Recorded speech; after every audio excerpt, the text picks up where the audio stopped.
Hello दोस्तों, स्वागत है आप सभी का आपके अपने YouTube channel super fast Mathematica classes में। दोस्तों, अगर आप लोग इस चैनल में नए हों, आज पहली बार देख रहे हो, तो सबसे पहले इस चैनल को सब्सक्राइब करें, लाइक करें। दोस्तों, आज के इस वीडियो में हम लोग क्या करेंगे, हम लोग विभाज्यता के नियम के बारे में पढ़ेंगे। विभाज्यता का नियम हमें मैथमेटिक्स के कैलकुलेशन में आसान बना देता है। तो अगर हम बात करें 2 से विभाज्यता के नियम के बारे में, तो अगर हम बात करें 2 से विभाज्यता के नियम, कौन कौन संख्याएं 2 से विभाज्य होंगी, तो जिन संख्याओं के अंत का अंक 0, 2, 4, 6, 8 होगा, वे सभी संख्याएं 2 से विभाज्य होंगी। जैसे यहाँ पे 14 है, 18 है, 28 है, 26 है, 244। इन सभी का इकाई का अंक देखिए, यहाँ पे 4 दिया है, यहाँ पे 18 दिया है, 8 दिया है, यहाँ पर भी 8 है, यहाँ पे 6 है, यहाँ पे 4 है। तो कहने का मतलब है कि जिनके इकाई का अंक जो है 0, 2, 4, 6, 8 होगा, वे सभी संख्याएं क्या होंगी, 2 से विभाज्य होंगी। चलते हैं 3 से विभाज्यता का नियम देखते हैं। तो 3 से विभाज्यता का जो नियम है, तो जिन संख्याओं के अंकों का योगफल 3 से विभाज्य है, वे सभी संख्याएं 3 से विभाज्य होंगी। जैसे अगर हम बात करें 27 की बात करें, तो 27 के अंकों का अगर योग निकालें, तो 27 को हम अंकों का योग निकालेंगे, 7, 2, 9। 9 जो है खुद से क्या है, 3 से क्या है, विभाज्य है। 9 जो है 3 से विभाज्य है, इस वजह से 27 भी क्या होगा, 3 से विभाज्य होगा। अगर 81 की बात करें, 81 के अंकों का योग निकालें, तो 8 1 हो जाएगा 9, जो 9 आ रहा है, जो कि क्या है, 3 से विभाज्य है। अगर हम बात करें 243 की, तो 243 के अंकों का योग निकालें, तो 2 + 4 + 3। अगर हम करें तो 4 2 6 6 3 9, ये भी क्या है, 9 आ रहा है, 9 जो कि क्या है, 3 से विभाज्य है। तो कहने का मतलब ये है कि दुनिया की जितनी भी संख्याएं जिनके अंकों का योगफल 3 से विभाज्य होगा, वे सभी संख्याएं क्या होंगी, 3 से विभाज्य होंगी। दोस्तों, अगर हम बात करें 4 से विभाज्यता के नियम के बारे में, तो 4 से विभाज्यता, कोई दी गई संख्या 4 से विभक्त तभी होंगी जब उसके दहाई और इकाई अंकों से बनी संख्या 4 से पूर्णतः विभक्त होगी। जैसे यहाँ पे दिया गया एक यहाँ पे संख्या दी गई है, यहाँ पे इकाई अंक है, एक दहाई अंक है, इससे बनने वाली जो संख्या है वो 32 बन रही है। 32 जो कि क्या है, 4 से पूरी तरह विभक्त है, 4 8 32। इस वजह से क्या है, ये पूरी संख्या क्या है, 4 से विभाज्य होगी। अगर बात करें यहाँ पे हम इसके इकाई के अंक की बात करें, ये 4 है, और यहाँ दहाई का अंक क्या है, 5 है, जो कि क्या है, 4 से विभाज्य नहीं है। इस वजह से क्या होगा, यह पूरी संख्या क्या है, 4 से विभाज्य नहीं होगी। दोस्तों, चलते हैं हम नेक्स्ट 5 से विभाज्यता के नियम के बारे में देखते हैं। तो 5 से विभाज्यता की अगर बात करें, यदि किसी दी गई संख्या का इकाई का अंक 0 या तो क्या हो, 5 हो, तो वह सभी संख्याएं क्या होगी, 5 से विभाज्य होगी। जिन संख्याओं के लास्ट का अंक मतलब इकाई का अंक या तो 0 हो या तो 5 हो, वे सभी संख्याएं क्या होंगी, 5 से विभाज्य होंगी। दोस्तों, चलते हैं नेक्स्ट 6 से विभाज्यता के नियम के बारे में पढ़ते हैं। यदि दी गई संख्या 2 व 3 दोनों से पूरी तरह विभाज्य है, तो वे सभी संख्याएं 6 से विभाज्य होंगी। दोस्तों, अगर बात करें 6 से विभाज्यता की, तो यहाँ पे जितनी भी संख्याएं 6 से विभाज्य होंगी, उनको 2 और 3 दोनों से विभाज्य होना जरूरी है। अगर वे संख्याएं सिर्फ 2 से विभाज्य हैं और 3 से विभाज्य नहीं है, तो वे संख्याएं जो है 6 से विभाज्य नहीं होंगी। जैसे अगर हम बात करें यहाँ पे देखिए, ये जो संख्या है, ये देखिए 2 से विभाज्य है, 2 से विभाज्य है, और ये संख्या जो है 3 से भी विभाज्य है। कैसे? क्योंकि हम इनके अंकों का योग निकालेंगे, 6 3 9, अंकों का योग 9 आ रहा है, जो कि क्या है, 3 से विभाज्य। इस वजह से पूरी संख्या 3 से भी विभाज्य होगी। यह दोनों संख्याएं 3 और 2 से दोनों से विभाज्य है। इस वजह से यह सभी संख्याएं क्या होंगी, ये जो संख्या है क्या होगी, वह जो 6 से भी विभाज्य होगी। अगर हम बात करें 54 की, 54 की, यह 2 से भी विभाज्य है और यह 3 से भी विभाज्य। क्यों? क्योंकि इनके अंकों का योग निकालेंगे तो 9 आएगा। 9 जो है 3 से विभाज्य, इस वजह से यह पूरी संख्या 3 से भी विभाज्य होगी। तो यहाँ पे दोनों संख्याएं 3 और 2 दोनों से विभाज्य है, इस वजह से जो 54 है वह 6 से विभाज्य होगा। दोस्तों, चलते हैं हम नेक्स्ट नेक्स्ट क्वेश्चन की तरफ, मतलब कि 7 से विभाज्यता का नियम चेक करते हैं। दोस्तों अगर हम बात करें 7 से विभाज्यता के नियम के बारे में, यदि किसी संख्या के इकाई अंक के दोगुने को शेष बची संख्या में से घटाने पर जो संख्या मिल रही है, अगर वह 7 से विभाज्य है तो पूरी की पूरी संख्या 7 से विभाज्य होगी। दोस्तों अगर हम बात करें 7 से विभाज्यता के नियम के बारे में, तो यहाँ पे थोड़ा सा डिफ़िकल्ट पड़ जाता है, ज़्यादा डिफ़िकल्ट नहीं है। जैसे हमें क्या करना पड़ेगा, सबसे पहले इकाई के अंक का दोगुना कर देंगे, तो यहाँ पे दोगुना करें 2 दूना 4 हो जाएगा, यहाँ पे करें 2 दूना 4 हो जाएगा। और शेष जो बची संख्या है, यहाँ पर जितनी बची संख्या ना 88 है, 88 में से हम 4 को माइनस कर देंगे, बचेगा अपना कितना 84 बचेगा। और 84 क्या है, 7 से विभाज्य है कि नहीं पहले चेक करते हैं। अब 7 से विभाज्य करेंगे, 7 एक कम में 7, एक बचा यहाँ पे, ये हो जाएगा 14, 7 दूना 14। जो यहाँ पे 84 आ रहा है वो क्या 7 से विभाज्य है, इस वजह से 882 भी क्या हो जाएगा 7 से पूरी तरह विभाज्य हो जाएगा।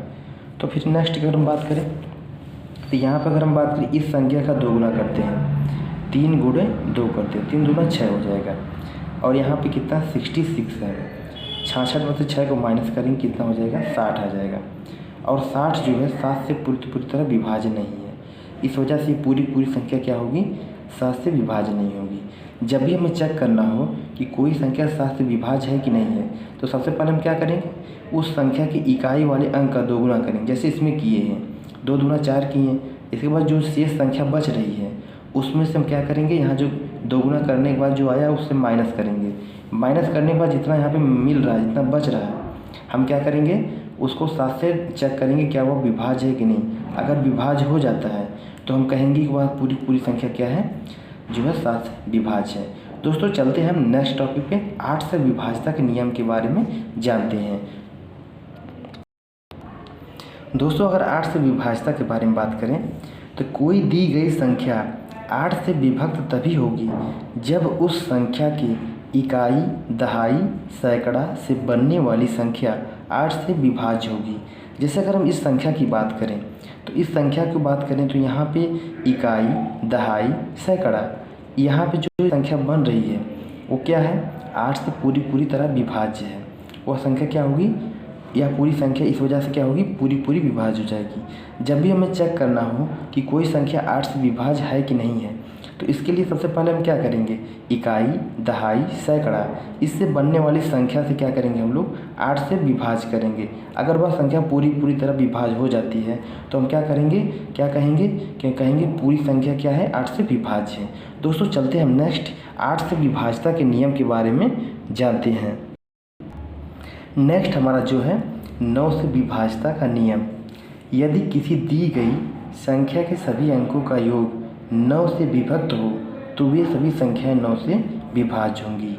दोस्तों अगर हम बात करें 9 से विभाज्यता के नियम के बारे में, तो हमें अगर चेक करना हो तो सबसे पहले हम क्या करेंगे, जिस संख्या का चेक करना होता है सबसे पहले उनके अंकों का योग निकालते हैं। चलिए हम इनके अंकों का योग निकालते हैं। 7 + 5 + 4 + 6 + 2 + 3। अब 7 5 12, 12 4 16, 16 6 22, 22 2 24, 24 3 25। एक पूरी संख्या कितना आ रहा है 25 आ रहा है। एक बार फिर जोड़ के देख लेते हैं। 7 5 12, 12 4 16, 16 6 22, 22 2 24, 24 3 27 आएगा, 27 आएगा। और जो 27 है 27 9 से विभाज्य है, 9 त्रिका 27। इस वजह से इस संख्या के अंकों का योग 9 से पूरी तरह विभाज्य है। इस वजह से पूरी संख्या भी क्या होगी 9 से विभाज्य होगी। अगर हम इस संख्या की बात करें तो इनके अंकों का योग निकालते हैं। 3 + 7 + 5 + 6 + 9 + 3, तो 7 3 10, 10 5 15, 15 6 21, 21 9 30, 30 3 33। यहाँ पे 33 आ रहा है। एक बार फिर चेक करते हैं। 7 3 10, 10 5 15, 15 6 21, 21 9 30, 30 3 33। और 33 की बात करें, 33 जो है 9 से नहीं कट रहा है, नहीं कट रहा है। ये नहीं कट रहा है, इस वजह से क्या होगा, यह पूरी संख्या 9 से विभाज्य नहीं होगी। दोस्तों हम चलते हैं 10 नेक्स्ट जो है 10 से विभाजक नियम के बारे में देखते हैं। 10 से विभाजक नियम के बारे में बात करें तो 10 से विभाजक नियम सबसे आसान होता है। जिन संख्याओं के अंत में 0 होते हैं वे सभी संख्याएं क्या होती 10 से विभाज्य होती हैं। जैसे 1050, 1470 ये सभी संख्याएं क्या होंगी 10 से विभाज्य होंगी, क्योंकि इनके लास्ट में क्या है 0 लगा हुआ है। चलते हैं हम आगे 11 से विभाजता के नियम के बारे में जानते हैं। अगर हम बात करें 11 से विभाजता के नियम के बारे में, यदि किसी संख्या के सम स्थानों वाले अंकों का योग विषम स्थानों के अंकों का योग बराबर हो या उनका अंतर 0 हो, वे सभी संख्याएं 11 से विभाज्य होंगी। जैसे अगर इस संख्याओं की बात करें तो इनके जो है अगर हम बात करें सम स्थानों की बात करें और इनके विषम स्थानों की बात करें तो सम स्थान कौन होगा, एक तो 9 होगा, 9 होगा, एक तो 4 होगा, एक तो 1 होगा, एक तो 8 होगा। इनको आपस में जोड़ लेते हैं। पहले देखिए यहाँ पर 9 में हमने क्या जोड़ दिया 4, 4 में जोड़ दिया 1, 1 में जोड़ दिया 8 जोड़ दिया। अगर विषम की बात करें तो 1 होगा, 5 होगा, 6 होगा, 0 होगा। इसको हम जोड़ देते हैं। जोड़ने के बाद यहाँ पे जो हमारा आ रहा है जोड़ने के बाद फिर घटाते हैं। घटाने के बाद क्या आ रहा है 10 आ रहा है। अरे इसको जोड़ लेते हैं, एक बार जोड़ते हैं। 9 4 13, 13 1 14, 14 8 22, यहाँ पर हो जाएगा माइनस। इसको जोड़ेंगे 6 5 11, 11 1 12, 22 में से 12 घटाएंगे तो 10 आ जाएगा। तो इनका जो अंतर है 0 नहीं आ रहा है, इस वजह से क्या होगा यह संख्या 11 से विभाज्य नहीं होगी। अगर हम बात करें ये नेक्स्ट इस वाली संख्या की बात करें, इस संख्या की बात करें, यहाँ पर जो सम स्थान की बात करें, एक 6 होगा, 1 होगा, 7 होगा, 1 6 होगा, 1 होगा, 2 होगा। तो अगर हम विषम की बात करें तो क्या होगा, एक 9 होगा, एक 0 होगा, एक क्या होगा फिर 9 होगा, एक क्या होगा 3 होगा। ये विषम स्थानों वाले संख्याओं का योग है, ये सम वाले स्थानों का योग है। तो निकालेंगे इसका, देखिए इसको जोड़ेंगे तो 21 आएगा और इसको भी जोड़ेंगे तो 21 आएगा। दोनों का अंतर निकालेंगे कितना आ जाएगा 0। दोस्तों अगर आप लोग इस चैनल में नए हो तो चैनल को सब्सक्राइब करें, लाइक करें और कमेंट करके बताएं हमारा वीडियो कैसा लगा। दोस्तों चलते हैं, मिलते हैं नेक्स्ट टॉपिक पे। ऐसे इंटरेस्टिंग टॉपिक पाने के लिए चैनल को सब्सक्राइब करें। मिलते हैं, जय हिंद, वंदे मातरम।